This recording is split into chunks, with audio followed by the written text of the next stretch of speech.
पूर्णदा आंजम मानतान पूर्णचंद्र Hembrom all India शिक्षा new Delhi.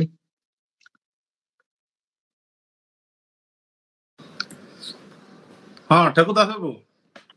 मा आदो तेहें सताम लेकते खाटो माछाते किछि बिन रोल ᱧᱚᱜ खान तबन आदो मुचाद सेन मन चला हो मा आदो जतो कोगे जोहार गे जोहार जोहार आदो ऑलचिकी चेतान रे अब जहां बन गलमरा बड़ाया इना हिसाब ते दो ऑलचिकी दो इंदु नेला ना दो सेंस ऑफ सेल्फ रेस्पेक्ट मिटन sense of recognition of a community sense of harnessing opportunity और मिटन हुई कना सेंस ऑफ सोशल रेस्पॉन्सिबिलिटी ओनारे दो आर धा गोटे इया दोहरा नुगन सेंस ऑफ सेल्फ रेस्पेक्ट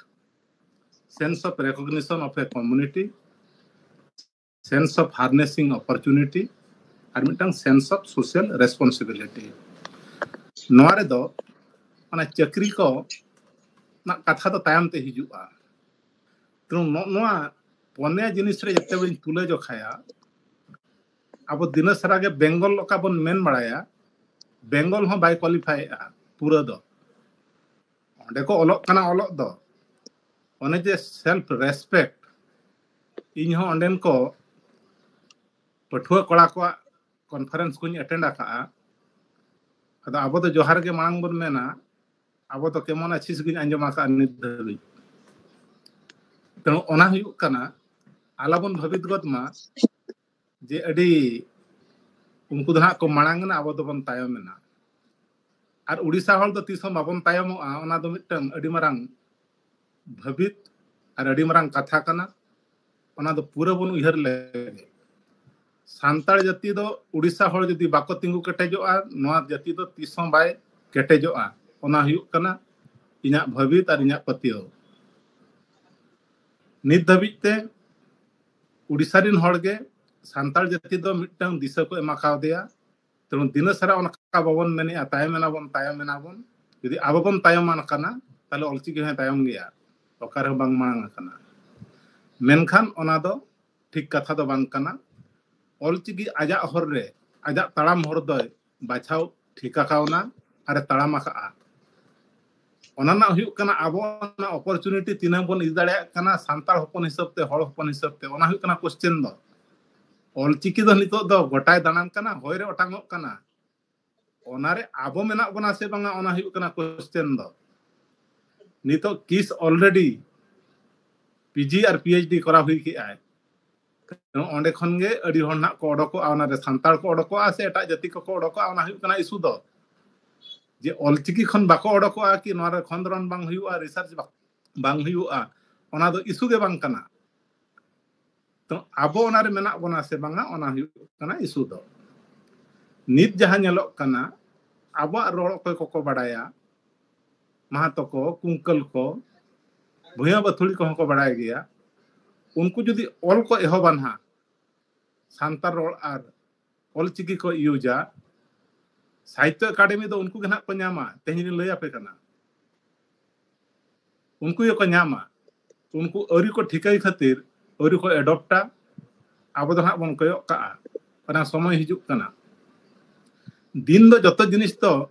जने बाबन मेनेआ अतु दिसम बन चला लया को बन ओना को दो अडी दो बाय संभवा ओना रे अडी उत्तर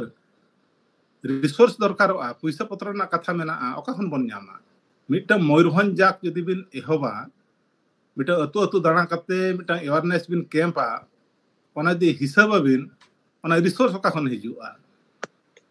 आर कथा मा नेलो कना नय दुरुप कना बन नडे 15 जन हो बनु बना एट बेस्ट धरो ओना अवेयरनेस कैंप यदि बन कराया नय 15 जन हा बन इया ओना ना बन स्पॉन्सर तिना बिन स्पॉन्सर दाड़िया तो नोआ को हुयु कना इशू दो आदे हड़ बाको बड़ाया ओना दो बांगा ऑलचिकी चेक कान ताबोना ओना बाको बड़ाया ओना हो बांग कना आदो आबो दो हुयु कना बन हेहेलु जाति ओने ओंडे बन असुविधा कना ओकारे आमा एदरिम हेलाव रेना मेना ओंडे दो बन तायम कोआ और ओकारे पांजा होचो बना को ओंडे दो बन पांजा का कोआ ओना हुयु कना नोआ जाति रेना नित धबी जा कैरेक्टर कना ओना चेंज बखरा दो अड़ी उतर समय लगाव बना समय नोआ कना कमी दो बन छुटवा कना इन्या भक्तिमा 3 हर अपना जटावा कना भुवनेश्वर एटलीस्ट उनन कैपेबल हर एटलीस्ट 10 जन मापे जटावा कना आपे के एक्चुअली अड़ी मरांग रिवोल्यूशन दो पे अगु दाड़िया रेनेसां का बाको मेने अनवा जाति रे अगु दाड़िया आपे इनंग हर हो ओका ऑर्गेनाइजेशन रे मनु कोआ नोआ ओका लेवल रे हर को नेल कोआ ओना लेवल हर के बनु कोआ मेनखान भुवनेश्वर आसेका प्रॉब्लम चेद हुई कना उनी हो चातम लतार रे उनी हेड ऑफिस लतार रे मेनाया आजा इंडिपेंडेंट और आजा ओका स्कीम को कराव दाड़े आसे बांगा ओना भितर मिद दिन हलो एटकेटणे हिजुआ ओने ओना इना दो इशू दो अब जेहेतु ओना दो डॉक्यूमेंटेशन रे अड़ी मन लिचड़ गया डॉक्यूमेंटेशन पार्ट ना चेदा मन लिचड़ ओना चेदा इन लईया नरेंद्र बाबू संधायनी कंटिन्यूएशन बखरा इने एमा दिना दायित्व ना इन्हीं में क्या ठीक गया तबे चलू हुआ बिन मा नोंका असुविधा हुयन तबिना 2023 रे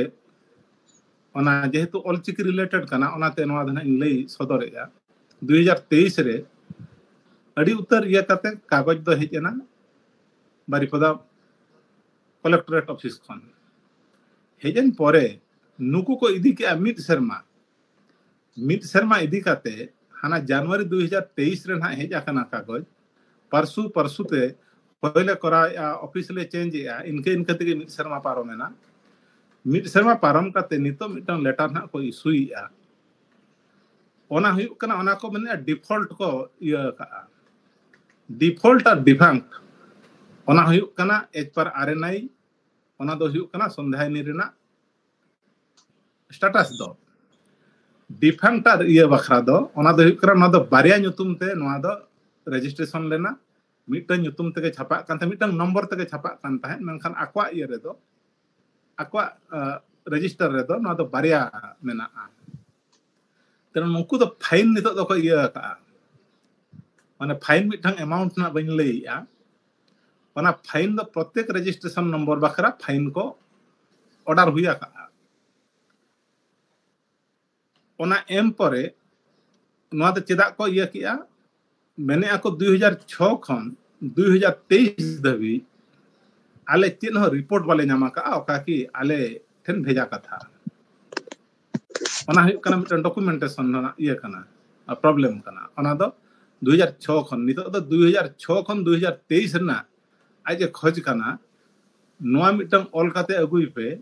जे नोआ छापा कानता है और नोआ दो कंटिन्यू मा कना तनु नोय जे नुन मारांगा मिटन डॉक्यूमेंटेशन इया खातिर नोआ दो अड़ी इम्पॉसिबल लेकाना जिनिस कना नितो ओकोय ओला माने ओका ठनेम चलाते नोआ दम कराव गया तेनु इच्छा तहन कान रेहो नोआ धना हुए तो बाय कंटिन्यू दाड़िया माने ओने उनंग हुई कना प्रॉब्लम सेटरना आर मिटन चेत जोना धना बन उहर पेया को एमा का आन नितो दो अद इन दिन चलाव लेना चलाव काते नोंका को देखावा दिnya आर को मेने आना लेटर ले इशूया ओना मिटन कथा तो नितो पीएचडी हो को ओडकोआ नोआ रे चेत को लाभ मेना ओना को हो को न्यामा ओना आर मिद धाव ओना दिन दोहराया ओना रे सांताल मेना बना से बंगा ओना हुई कना इशू दो ऑलचिकी दो ऑलरेडी रिकॉग्निशन नाम हुआ का सांताल लैंग्वेज है नाम हुआ का तो नोआ दो आजा हर डहार दो ऑलरेडी उनी दो नितो दो हर डहारे पंजा कावना न्यामा कावना उनी ते मांग कना अब को हुए तो अपन ठिका दाड़िया कना नोआ हुई कना मोटामुटी कथा अब कथा चेद हुई कना लीडर्स और फॉलोअर्स सोशल लीडर अब तो लीडर लेका बाबन बुझाव ले को अब तो लीडर दोबन भवित के को खाली पॉलिटिकल लीडर गे सोशल लीडर दो पॉलिटिकल लीडर खन को मारांग गया माने ओना ना कॉन्सेप्ट नोआ जाति भितर रे बनु आना एटा कथा को तो ठीक गया माने सोशल लीडर को हो पॉलिटिकल लीडर लेकान हर कान गया को किंबा उनकान सिकितान हर काना को जहाना को मेने आंजम नोगाबन ओना कॉन्सेप्ट के बनु आना अते नोआ कॉन्सेप्ट बनु आना तो ओको हड़े पढ़ाव कना को ओको हड़ बाय पढ़ाव कना उनी धना बाय पढ़ाव गया ᱟᱫᱚ ᱱᱚᱣᱟ ᱡᱮ ᱪᱟᱹᱠᱨᱤ ᱵᱟᱠᱚ ᱧᱟᱢᱟ ᱱᱚᱣᱟ ᱯᱟᱲᱦᱟᱣ ᱠᱟᱛᱮ ᱚᱱᱟ ᱠᱚᱫᱚ ᱵᱟᱦᱟᱱᱟ ᱵᱟᱡᱤ ᱠᱟᱱᱟ ᱚᱱᱟ ᱠᱚᱫᱚ ᱟᱠᱚ ᱦᱚᱸᱠᱚ ᱵᱟᱰᱟᱭ ᱜᱮᱭᱟ ᱡᱮ ᱚᱞ ᱜᱚᱫ ᱞᱮᱠᱷᱟᱱ ᱡᱮ ᱪᱟᱹᱠᱨᱤ ᱧᱟᱢᱚᱜᱼᱟ ᱚᱱᱠᱟᱱᱟᱜ ᱫᱚ ᱪᱮᱫ ᱦᱚᱸ ᱵᱟᱹᱱᱩᱜᱼᱟ ᱱᱟ ᱮᱴᱟᱜᱟᱜ ᱩᱲᱤᱭᱟ ᱛᱮᱢ ᱚᱞ ᱠᱮᱫ ᱤᱝᱞᱤᱥ ᱛᱮᱢ ᱚᱞ ᱠᱮᱫ ᱯᱚᱞᱤᱴᱤᱠᱟᱞ ᱥᱟᱭᱮᱱᱥ ᱮᱢ ᱚᱞ ᱠᱮᱫ ᱤᱝᱞᱤᱥ ᱮᱢ ᱚᱞ ᱠᱮᱫ ᱚᱱᱟ ᱫᱚ ᱵᱟᱭ ᱧᱟᱢᱚᱜᱼᱟ ᱚᱱᱟ ᱫᱚᱠᱚ ᱵᱟᱰᱟᱭ ᱜᱮᱭᱟ ᱢᱟᱱᱮ ᱵᱟᱰᱟᱭ ᱠᱟᱛᱮ ᱚᱠᱟ ᱡᱟᱹᱛᱤ ᱛᱮᱛᱷᱟᱜ ᱟᱭ ᱚᱱᱟ ᱡᱟᱹᱛᱤ ᱫᱚ ᱟᱡᱟᱜ ᱯᱷᱤউᱪᱟᱨ ᱟᱡ ᱛᱮᱜᱮ ᱠᱷᱟᱨᱟᱯᱮᱜᱼᱟᱭ ᱱᱟᱦᱟᱜ ᱟᱨ ᱱᱤᱛᱚᱜ ᱫᱚ ᱟᱵᱚᱣᱟᱜ ᱯᱟᱹᱨᱥᱤ ᱟᱨ ᱥᱟᱶᱦᱮᱫ ᱠᱚ ᱤᱧᱟᱹᱜ ᱵᱚᱛᱚᱨ ᱫᱚ ᱦᱩᱭᱩᱜ ᱠᱟᱱᱟ ᱮᱴᱟᱜ ᱦᱚᱲ ᱠᱚ ᱦᱟᱭᱡᱟᱠᱟ ᱚᱱᱟ ᱢᱟᱲᱟᱝ ᱨᱮᱵᱚᱱ ᱥᱩᱫᱷᱨᱟᱹᱜ ᱢᱟ ᱟᱨ ᱚᱱᱟ ᱢᱟᱲᱟᱝ ᱨᱮ ᱟᱵᱚ ᱵᱚᱱ ᱪᱷᱩᱴᱟᱹᱜ ᱢᱟ ᱚᱱᱟ ᱚᱯᱚᱨᱪᱩᱱᱤᱴᱤ ᱚᱠᱟ ᱟᱵᱚ ᱢᱤᱫᱴᱟᱝ ᱵᱚᱱ ᱧᱟᱢ ᱟᱠᱟᱜᱼᱟ এজ আওয়ার মাদার টাং ᱚᱱᱟ ᱫᱚ ᱟᱵᱚ ᱢᱮᱡᱚᱨᱤᱴᱤ ᱦᱚᱲ ᱚᱱᱟ ᱵᱮনিফᱤᱴ ᱵᱚᱱ ᱦᱟᱛᱟᱣ ᱢᱟ ᱟᱫᱚ ᱤᱱᱟᱹᱝᱜᱮ ᱤᱧ ᱫᱚᱧ ᱢᱮᱱᱟ ᱠᱷᱟᱴᱚ ᱢᱟᱪᱷᱟ ᱛᱮᱧ ᱢᱮᱱ ᱞᱮᱜᱼᱟ ᱢᱟ ᱤᱱᱟᱹᱝᱜᱮ ᱠᱟᱛᱷᱟ ᱫᱚ ᱡᱚᱦᱟᱨ